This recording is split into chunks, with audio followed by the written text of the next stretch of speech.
So that's it from this tutorial. Keep watching.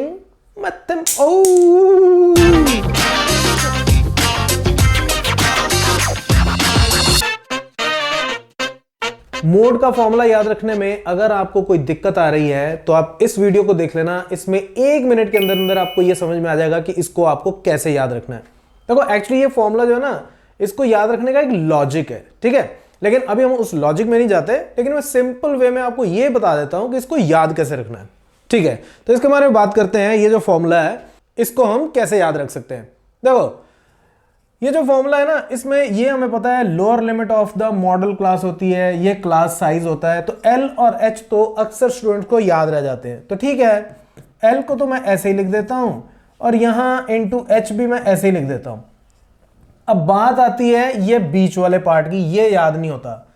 अब ध्यान से देखो, ये एक्चुअली है F1 minus F0 divided by अब इसको आप ऐसे लिख सकते हो F1 minus F0 plus F1 minus F2, that's it.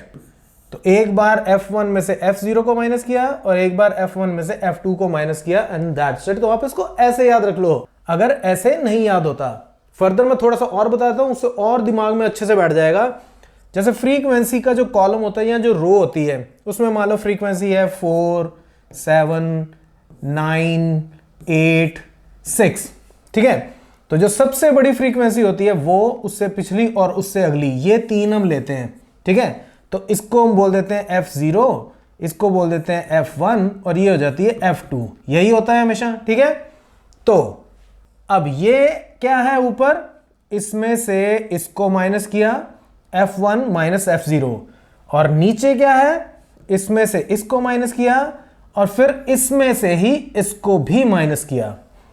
तो F1 माइनस F0 ये हो गया, और नीचे इसमें से इसको माइनस और इसमें से इसको माइनस, और उन दोनों को ऐड कर दिया। तो यहां से हमारा फॉर्मूला बन जाता है।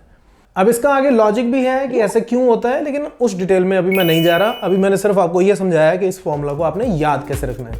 तो अब आपके जिन जिन दोस्तों को ये फॉर्मूला समझने में दिक्कत आती है, उनके साथ आप ये वीडियो शेयर करें, but only if you like. So that's it from this tutorial. Keep watching Math Mafia.